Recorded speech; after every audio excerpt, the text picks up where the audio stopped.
আমার বয়স তখন কতই বা, 4 কিংবা 5।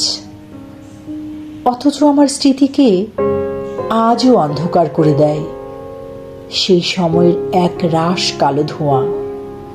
কুণ্ডুলি পাকিয়ে পাকিয়ে যে ধোঁয়া আকাশে মিলিয়ে যাচ্ছিল, আমাদের বাড়ির শেষ প্রান্তে বুড়ো বটগাছটার নিচে দাঁড়িয়ে সবাই ভিড় করে সেই কালো ধোঁয়া দেখছিল।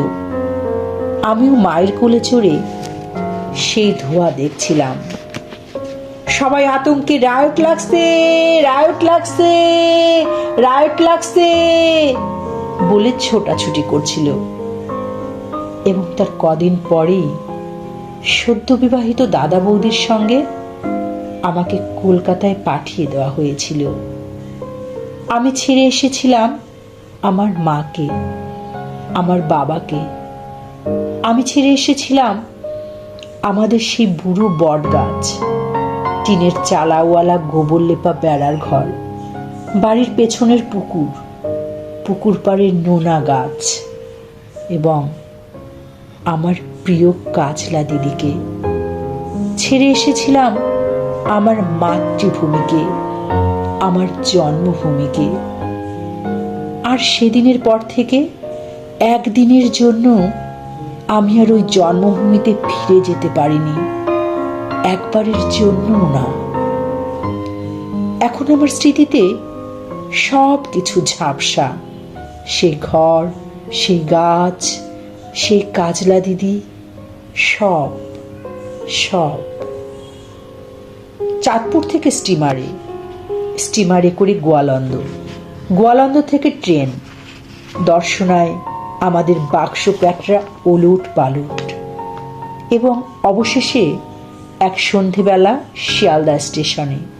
তারপর ঘোড়ার গাড়ি চেপে প্রেমচাঁদ বড়াল স্ট্রিট, প্রেমচাঁদ বড়াল স্ট্রিটের 3.5 হাত চওড়া এক অন্ধগলি।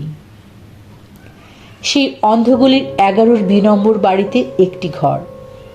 সেই ঘরের দাদা বৌদির সঙ্গে খাঁচায় বন্দি আমি, যার মুখে তখনও নোয়াখাইলা ভাষার টান। আমি যাকে দেখলেই প্রাইমারি স্কুলের ছেলেরা কানের উপর হয়ে চিৎকার করে বলতো, বাঙালো রস খাইলো, ভার ভাঙিল, পয়সা দিল না। বাঙালো রস খাইলো, ভার ভাঙিল, পয়সা দিল না। সে আমি চারদিকের ওই টিটকারির ভয়ে নিজের বাঙালপনাকে গোপন করার জন্য প্রাণপণ চেষ্টা করতে করতে ধীরে ধীরে যখন অন্য মানুষ হয়ে উঠছিলাম, ঠিক তখনই আমার জন্মভূমি থেকে বাবার একখানা চিঠি এসেছিল। সবাই সে চিঠি নিয়ে জোরে জোরে আলোচনা করছিল এবং আমি শুনেছিলাম ঢাকায় নাকি গুলি চলেছে। গুলি বহু বছর পরে জেনেছিলাম সেই গুলি চলেছিল তাদের উপর, যারা আমাদের মাতৃভাষা বাংলার মর্যাদা রক্ষা করতে ওপার বাংলায় লড়াই শুরু করেছিল। শুনেছিলাম তারা নাকি পুলিশের বন্দুকের সামনে জামার বোতাম খুলে চিৎকার করে গাইছিল, ওরা আমার মুখের কথা কাইরা নিতে চায়। আর সেই মুখের কথার গৌরব রক্ষা করতেই তারা নাকি পুষ্পাঞ্জলির মতোই তাদের প্রাণকে সমর্পণ করেছিল। আর এপার বাংলায় আমি আমার সমস্ত বাঙালপনাকে ঝেড়ে ফেলে তখন ধীরে ধীরে হয়ে উঠছি কেতাদুরস্ত অন্য এক মানুষ। ইংলিশ মিডিয়াম স্কুল থেকে একটার পর একটা ক্লাস টপকে আমি রণ পায়ে এগিয়ে চলেছি।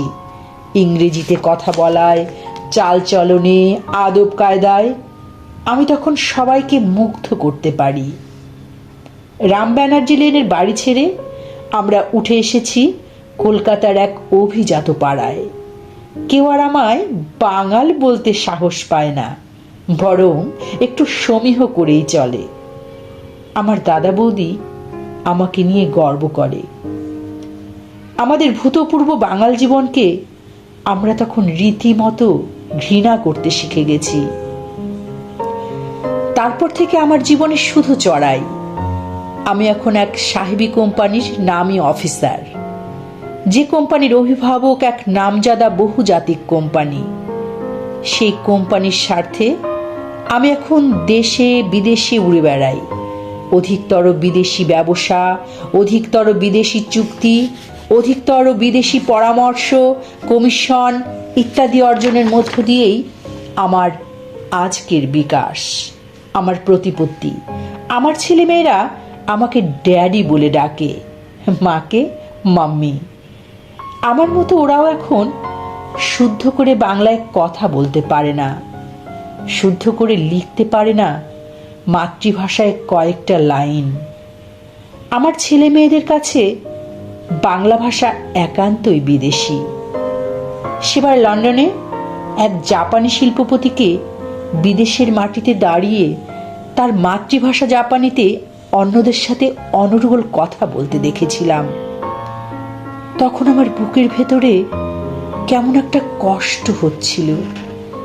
ইংরেজিতে কথা বলতে না পারার জন্য ওই মানুষটির ভেতরে কোনো লজ্জা ছিল না, বরং মাতৃভাষায় কথা বলতে পারার অহমিকায় মানুষটিকে যেন উজ্জ্বল হয়ে উঠতে দেখেছিলাম। আমার ভেতরে সেই অভিজ্ঞতার যন্ত্রণা একটা কান্না হয়ে গুমড়ে গুমড়ে উঠছিল। আমার মনে হচ্ছিল আমার কোনো মাতৃভূমি নেই, আমার কোনো মাতৃভাষা নেই। আমি যেন এক শিকড়বিহীন চির বিদেশি। তাই মাতৃভাষার জন্য যারা জীবন দেয় তারা কেমন মানুষ?